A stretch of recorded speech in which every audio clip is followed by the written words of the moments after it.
Chapter 10. The Modern Masters. The best horror tales of today, profiting by the long evolution of the type, possess a naturalness, convincingness, artistic smoothness, and skillful intensity of appeal quite beyond comparison with anything in the Gothic work of a century or more ago. Technique, craftsmanship, experience, and psychological knowledge have advanced tremendously with the passing years, so that much of the older work seems naive and artificial, redeemed, when redeemed at all, only by a genius which conquers heavy limitations. The tone of jaunty and inflated romance, full of false motivation and investing every conceivable event with a counterfeit significance and carelessly inclusive glamour, is now confined to lighter and more whimsical phases of supernatural writing. Serious weird stories are either made realistically intense by close consistency and perfect fidelity to nature, except in the one supernatural direction which the author allows himself, or else cast altogether in the realm of fantasy, with atmosphere cunningly adapted to the visualization of a delicately exotic world of unreality beyond space and time, in which almost anything may happen if it but happen in true accord with certain types of imagination and illusion normal to the sensitive brain. This, at least, is the dominant tendency, though, of course, many great contemporary writers slip occasionally into some of the flashy postures of immature romanticism, or into bits of the equally empty and absurd jargon of pseudoscientific occultism, now at one of its periodic high tides. Of living creators of cosmic fear raised to its most artistic pitch, few, if any, can hope to equal the versatile Arthur Machen, author of some dozen tales, long and short, in which the elements of hidden horror and brooding fright attain an almost incomparable substance and realistic acuteness. Mr. Machen, a general man of letters and master of an exquisitely lyrical and expressive prose style, has perhaps put more conscious effort into his picaresque Chronicle of Clemendy, his refreshing essays, his vivid autobiographical volumes, his fresh and spirited translations, and above all, his memorable epic of the sensitive aesthetic mind, The Hill of Dreams, in which the youthful hero responds to the magic of that ancient Welsh environment which is the author's own, and lives a dream life in the Roman city of Isca Solurum, now shrunk to the relic-strewn village of Caerleon on Usk. But the fact remains that his powerful horror material of the 90s and early 1900s stands alone in its class, and marks a distinct epoch in the history of this literary form. Mr. Machen, with an impressionable Celtic heritage linked to keen youthful memories of the wild-domed hills, archaic forests, and cryptical Roman ruins of the Gwent countryside, has developed an imaginative life of rare beauty, intensity, and historic background. He has absorbed the medieval mystery of dark woods and ancient customs, and is a champion of the Middle Ages in all things, including the Catholic faith. He has yielded, likewise, to the spell of the Britanno-Roman life which once surged over his native region, and finds strange magic in the fortified camps, tessellated pavements, fragments of statues, and kindred things which tell of the day when classicism reigned and Latin was the language of the country. A young American poet, Frank Belknap Long, has well summarized this dreamer's rich endowments and wizardry of expression in the sonnet on reading Arthur Machen. There is a glory in the autumn wood, the ancient lanes of England wind and climb, past wizard oaks and gorse and tangled thyme, to where a fort of mighty empire stood. There is a glamour in the autumn sky, the reddened clouds are writhing in the glow of some great fire, and there are glints below, of tawny yellow where the embers die. I await, for he will show me, clear and cold, high raised in splendor, sharp against the north, the Roman eagles, and through mists of gold, the marching legions as they issue forth. I wait, for I would share with him again the ancient wisdom and the ancient pain. Of Mr. Machen's horror tales, the most famous is perhaps The Great God Pan, 1894, which tells of a singular and terrible experiment and its consequences. A young woman, through surgery of the brain cells, is made to see the vast and monstrous deity of nature, and becomes an idiot in consequence, dying less than a year later.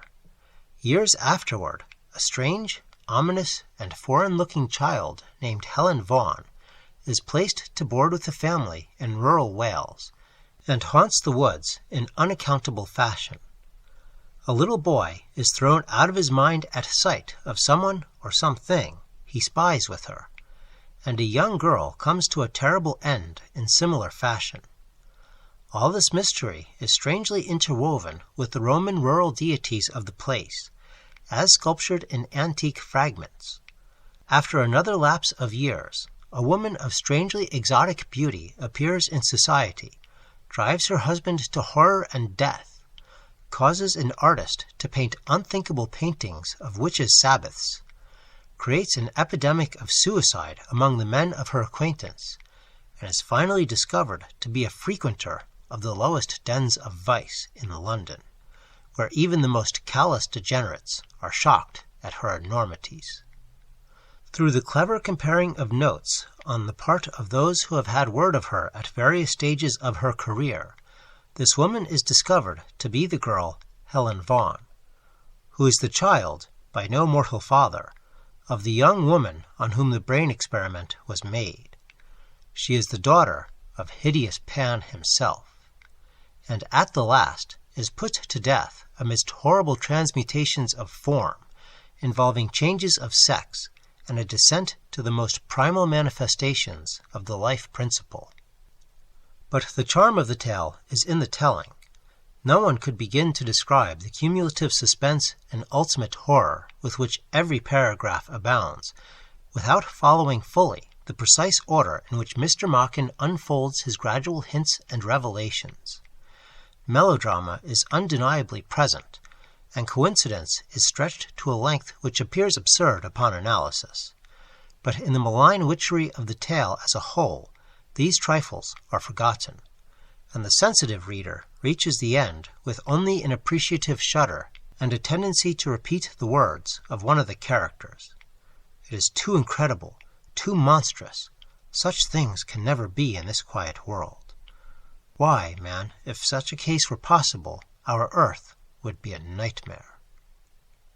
Less famous and less complex in plot than the Great God Pan, but definitely finer in atmosphere and general artistic value, is the curious and dimly disquieting chronicle called The White People, whose central portion purports to be the diary or notes of a little girl whose nurse has introduced her to some of the forbidden magic and soul-blasting traditions of the noxious witch cult, the cult whose whispered lore was handed down long lines of peasantry throughout Western Europe, and whose members sometimes stole forth at night, one by one, to meet in black woods and lonely places for the revolting orgies of the witches' Sabbath. Mr. Machen's narrative, a triumph of skillful selectiveness and restraint, accumulates enormous power as it flows on in a stream of innocent childish prattle, introducing allusions to strange nymphs, dolls, vulas, white, green, and scarlet ceremonies, Aklo letters, Tian language, Mao games, and the like. The rites learned by the nurse from her witch grandmother are taught to the child by the time she is 3 years old, and her artless accounts of the dangerous secret revelations possess a lurking terror generously mixed with pathos. Evil charms well known to anthropologists are described with juvenile naivete, and finally there comes a winter afternoon journey into the old Welsh hills, performed under an imaginative spell which lends to the wild scenery an added weirdness, strangeness, and suggestion of grotesque sentience. The details of this journey are given with marvelous vividness, and form to the keen critic a masterpiece of fantastic writing, with almost unlimited power in the intimation of potent hideousness and cosmic aberration. At length, the child, whose age is then 13, comes upon a cryptic and banefully beautiful thing in the midst of a dark and inaccessible wood. She flees in awe, but is permanently altered, and repeatedly revisits the wood. In the end, horror overtakes her in a manner deftly prefigured by an anecdote in the prologue, but she poisons herself in time. Like the mother of Helen Vaughn in the great god Pan, she has seen that frightful deity. She is discovered dead in the dark wood beside the cryptic thing she found, and that thing, a whitely luminous statue of Roman workmanship about which dire medieval rumors had clustered, is affrightedly hammered into dust by the searchers. In the episodic novel of The Three Impostors, a work whose merit as a whole is somewhat marred by an imitation of the jaunty Stevenson manner, occur certain tales which perhaps represent the high-water mark of Machen's skill as a terror weaver. Here we find in its most artistic form a favorite weird conception of the author's, the notion that beneath the mounds and rocks of the wild Welsh hills dwells subterraneously that squat primitive race whose vestiges gave rise to our common folk legends of fairies, elves, and the little people, and whose acts are even now responsible for certain unexplained disappearances and occasional substitutions of strange dark changelings for normal infants. This theme receives its finest treatment in the episode entitled The Novel of the Black Seal, where a professor, having discovered a singular identity between certain characters scrawled on Welsh limestone rocks and those existing in a prehistoric black seal from Babylon, sets out on a course of discovery which leads him to unknown and terrible things. A queer passage in the ancient geographer Silenus, a series of mysterious disappearances in the lonely reaches of Wales, a strange idiot son born to a rural mother after a fright in which her inmost faculties were shaken. All these things suggest to the professor a hideous connection, and a condition revolting to any friend and respecter of the human race. He hires the idiot boy, who jabbers strangely at times in a repulsive hissing voice, and is subject to odd epileptic seizures. Once, after such a seizure in the professor's study by night, disquieting odors and evidences of unnatural presences are found, and soon after that the professor leaves a bulky document and goes into the weird hills with feverish expectancy and strange terror in his heart. He never returns, but beside a fantastic stone in the wild country are found his watch, money, and ring, done up with catgut in a parchment bearing the same terrible characters as those on the black Babylonish seal and the rock in the Welsh mountains. The bulky document explains enough to bring up the most hideous vistas. Professor Gregg, from the massed evidence presented by the Welsh disappearances, the rock inscription, the accounts of ancient geographers, and the black seal, has decided that a frightful race of dark primal beings of immemorial antiquity and wide former diffusion still dwells beneath the hills of unfrequented Wales. Further research has unriddled the message of the black seal, and proved that the idiot boy, a son of some father more terrible than mankind, is the heir of monstrous memories and possibilities. That strange night in the study, the professor invoked the awful transmutation of the hills by the aid of the black seal, and aroused in the hybrid idiot the horrors of his shocking paternity. He saw the body swell and become distended as a bladder, while the face blackened. And then the supreme effects of the invocation appeared, and Professor Gregg knew the stark frenzy of cosmic panic in its darkest form. He knew the abysmal gulfs of abnormality that he had opened, and went forth into the wild hills prepared and resigned. He would meet the unthinkable little people, and his document ends with a rational observation.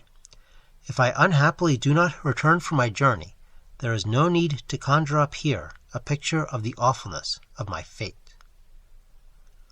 Also in The Three Impostors is The Novel of the White Powder, which approaches the absolute culmination of loathsome fright.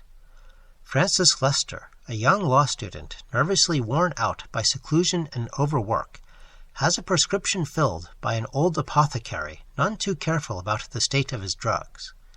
The substance, it later turns out, is an unusual salt, which time and varying temperature have accidentally changed to something very strange and terrible. Nothing less, in short, than the medieval vinum sabbati, whose consumption at the horrible orgies of the witches' Sabbath gave rise to shocking transformations, and, if injudiciously used, to unutterable consequences. Innocently enough, the youth regularly imbibes the powder in a glass of water after meals, and at first seems substantially benefited. Gradually, however, his improved spirits take the form of dissipation. He is absent from home a great deal, and appears to have undergone a repellent psychological change. One day, an odd, livid spot appears on his right hand, and afterward he returns to his seclusion, finally keeping himself shut within his room and admitting none of the household. The doctor calls for an interview and departs in a palsy of horror, saying that he can do no more in that house. 2 weeks later, the patient's sister, walking outside, sees a monstrous thing at the sick-room window, and servants report that food left at the locked door is no longer touched. Summons at the door bring only a sound of shuffling and a demand in a thick, gurgling voice to be let alone. At last, an awful happening is reported by a shuddering housemaid. The ceiling of the room below Lester's is stained with a hideous black fluid, and a pool of viscid abomination has dripped to the bed beneath. Dr. Haberden, now persuaded to return to the house, breaks down the young man's door and strikes again and again with an iron bar at the blasphemous, semi-living thing he finds there. It is a dark and putrid mass, seething with corruption and hideous rottenness, neither liquid nor solid, but melting and changing. Burning points like eyes shine out of its midst, and before it is dispatched, it tries to lift what might have been an arm. Soon afterward, the physician, unable to endure the memory of what he has beheld, dies at sea while bound for a new life in America. Mr. Machen returns to the demonic little people in The Red Hand and The Shining Pyramid, and in The Terror, a wartime story, he treats with very potent mystery the effect of man's modern repudiation of spirituality on the beasts of the world, which are thus led to question his supremacy and to unite for his extermination. Of utmost delicacy, and passing from mere horror into true mysticism, is The Great Return, a story of the Graal, also a product of the war period. Too well known to need description here is the tale of The Bowman, which, taken for authentic narration, gave rise to the widespread legend of the Angels of Mons, ghosts of the Old English archers of Crécy and Agincourt, who fought in 1914 beside the hard-pressed ranks of England's glorious Old Contemptibles.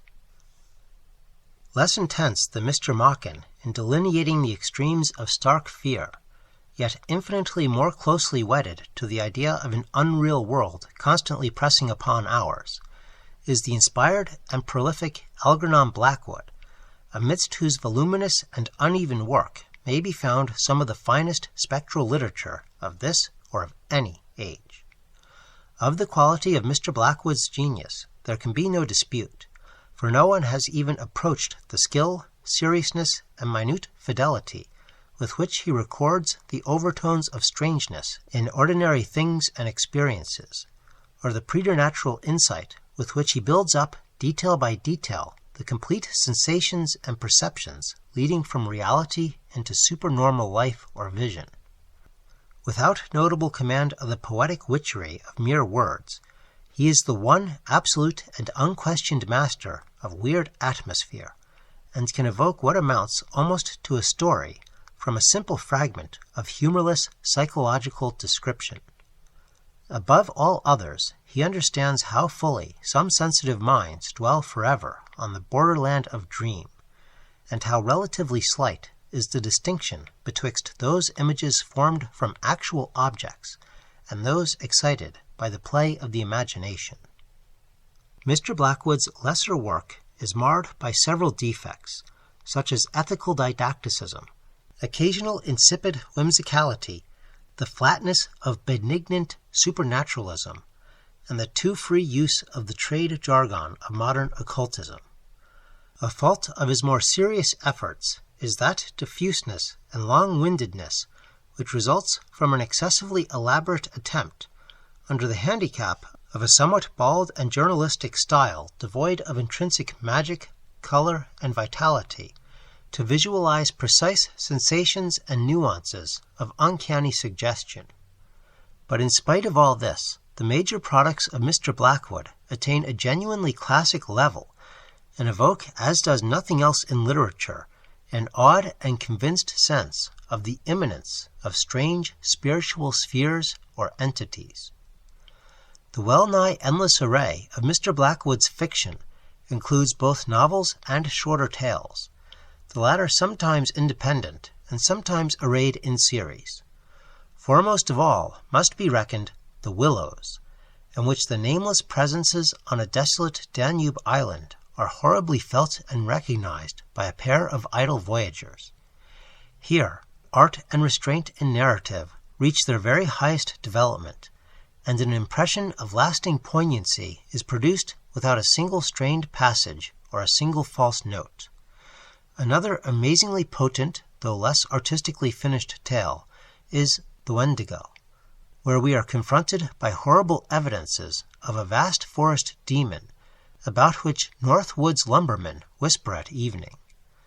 The manner in which certain footprints tell certain unbelievable things is really a marked triumph in craftsmanship. In An Episode in a Lodging House, we behold frightful presences summoned out of black space by a sorcerer, and the listener tells of the awful psychic residuum creeping about an old house where a leper died. In the volume titled Incredible Adventures occur some of the finest tales which the author has yet produced, leading the fancy to wild rites on nocturnal hills, to secret and terrible aspects lurking behind stolid scenes, and to unimaginable vaults of mystery below the sands and pyramids of Egypt, all with a serious finesse and delicacy that convince where a cruder or lighter treatment would merely amuse. Some of these accounts are hardly stories at all, but rather studies in elusive impressions and half-remembered snatches of dream. Plot is everywhere negligible, and atmosphere reigns untrammeled. John Silence, Physician Extraordinary, is a book of 5 related tales, through which a single character runs his triumphant course. Marred only by traces of the popular and conventional detective story atmosphere, for Dr. Silence is one of those benevolent geniuses who employ their remarkable powers to aid worthy fellow men in difficulty. These narratives contain some of the author's best work and produce an illusion at once emphatic and lasting. The opening tale, A Psychical Invasion, relates what befell a sensitive author in a house once the scene of dark deeds, and how a legion of fiends was exorcised. Ancient Sorceries, perhaps the finest tale in the book, gives an almost hypnotically vivid account of an old French town where once the unholy Sabbath was kept by all the people in the form of cats.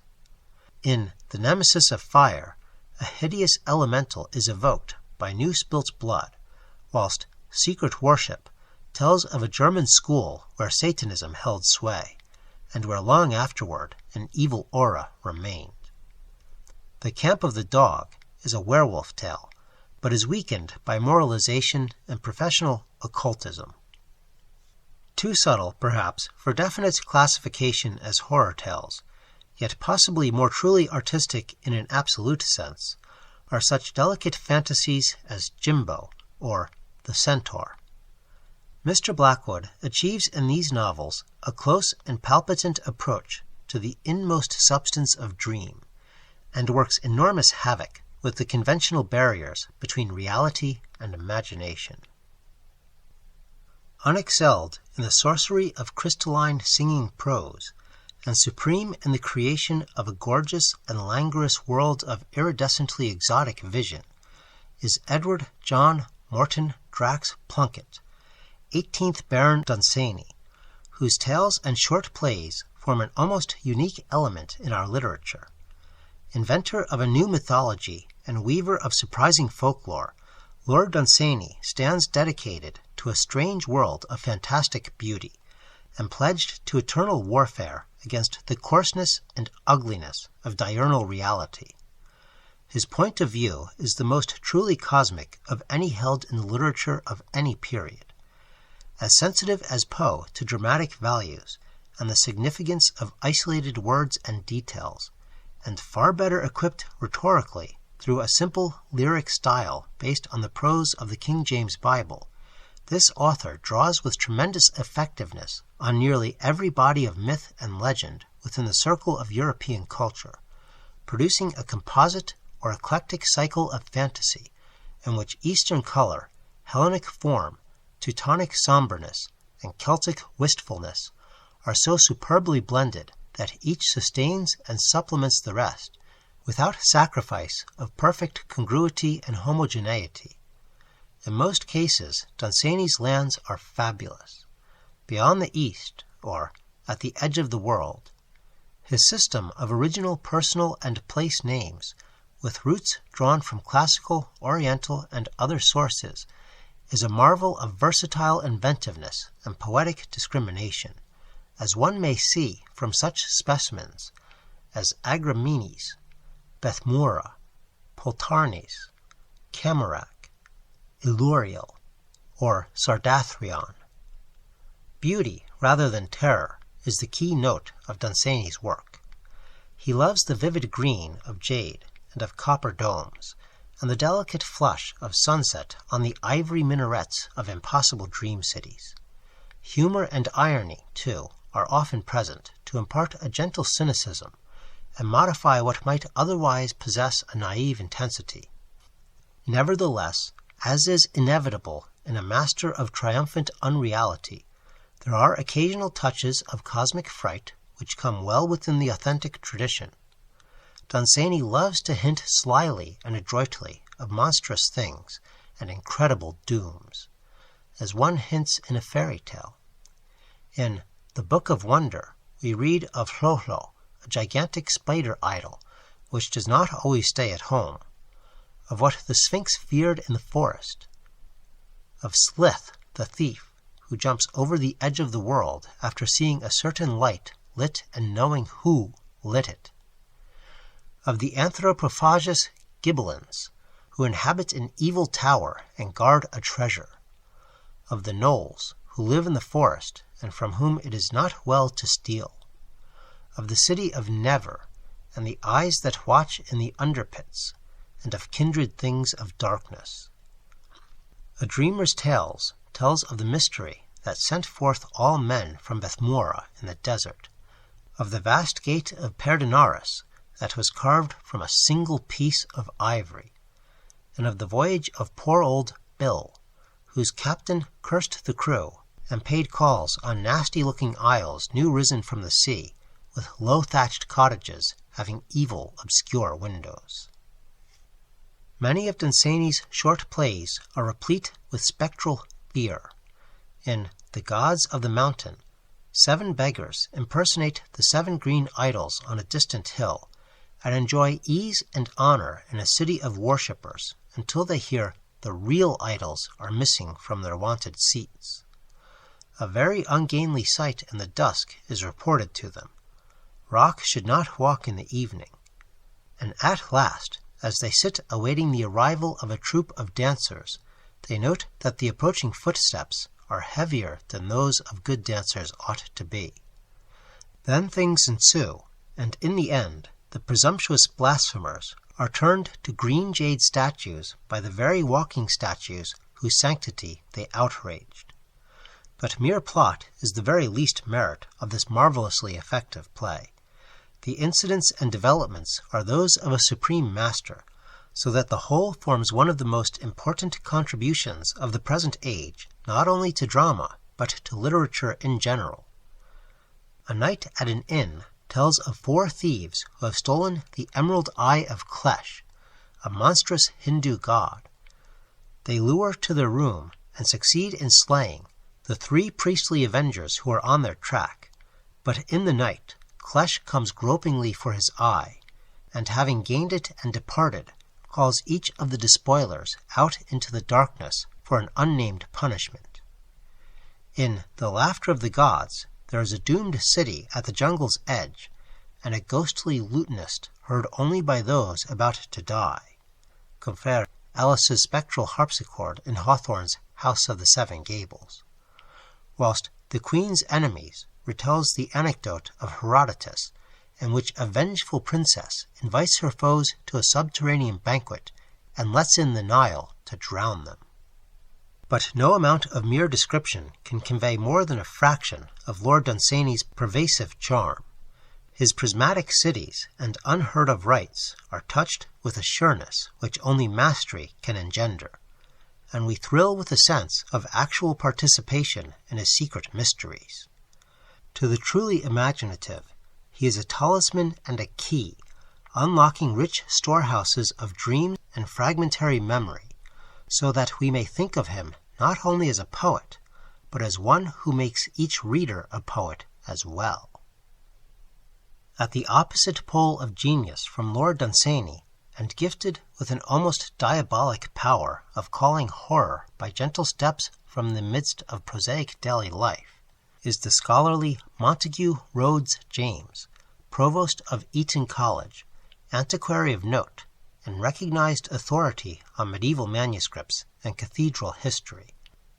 Dr. James, long fond of telling spectral tales at Christmastide, has become by slow degrees a literary weird fictionist of the very first rank, and has developed a distinctive style and method likely to serve as models for an enduring line of disciples.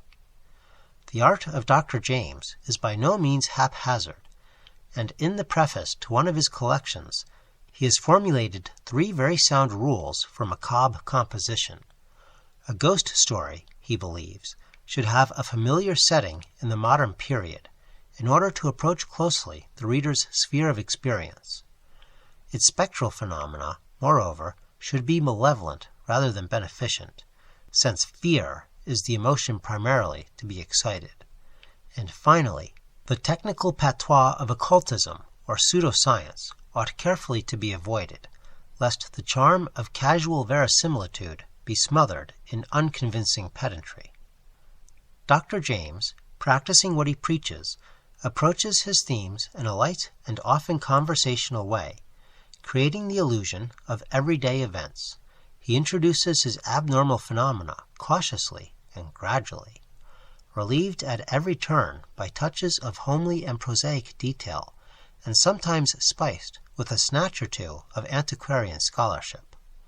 Conscious of the close relation between present weirdness and accumulated tradition, he generally provides remote historical antecedents for his incidents, thus being able to utilize very aptly his exhaustive knowledge of the past, and his ready and convincing command of archaic diction and coloring. A favorite scene for a James tale is some centuried cathedral, which the author can describe with all the familiar minuteness of a specialist in that field. Sly humorous vignettes and bits of lifelike genre portraiture and characterization are often to be found in Dr. James's narratives, and serve in his skilled hands to augment the general effect rather than to spoil it, as the same qualities would tend to do with a lesser craftsman.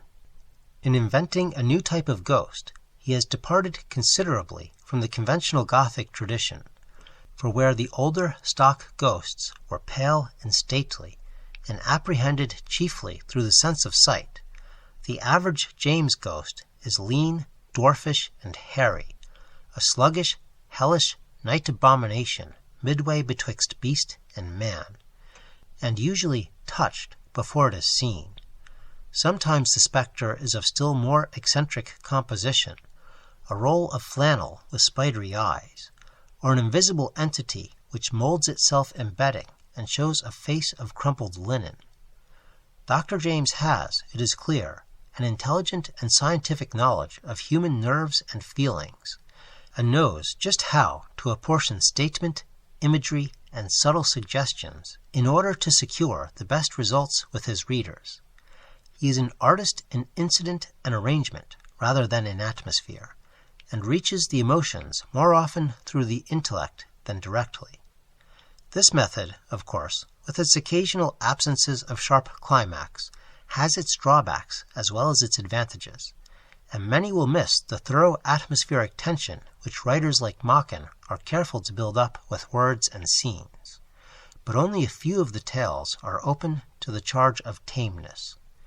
Generally, the laconic unfolding of abnormal events in adroit order is amply sufficient to produce the desired effect of cumulative horror. The short stories of Dr. James are contained in 4 small collections, entitled respectively Ghost Stories of an Antiquary, More Ghost Stories of an Antiquary, A Thin Ghost and Others, and A Warning to the Curious. There is also a delightful juvenile fantasy, The 5 Jars, which has its spectral adumbrations. Amidst this wealth of material, it is hard to select a favorite or especially typical tale, though each reader will no doubt have such preferences as his temperament may determine. Count Magnus is assuredly one of the best, forming as it does a veritable Golconda of suspense and suggestion. Mr. Wraxall is an English traveler of the middle 19th century, sojourning in Sweden to secure material for a book. Becoming interested in an ancient family of Delagardi near the village of Röabeck, he studies its records and finds particular fascination in the builder of the existing manor house, one Count Magnus, of whom strange and terrible things are whispered.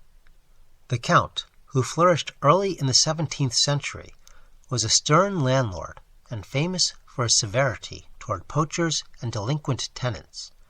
His cruel punishments were bywords, and there were dark rumors of influences which even survived his internment in the great mausoleum he built near the church. As in the case of the 2 peasants who hunted on his preserves one night a century after his death, there were hideous screams in the woods, and near the tomb of Count Magnus an unnatural laugh and the clang of a great door.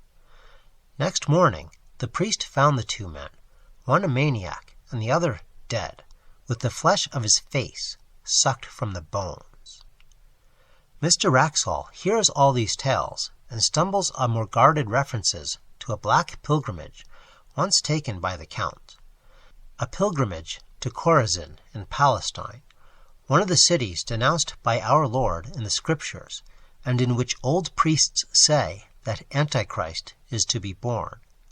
No one dares to hint just what the black pilgrimage was, or what strange being or thing the Count brought back as a companion. Meanwhile, Mr. Wraxall is increasingly anxious to explore the mausoleum of Count Magnus, and finally secures permission to do so in the company of a deacon.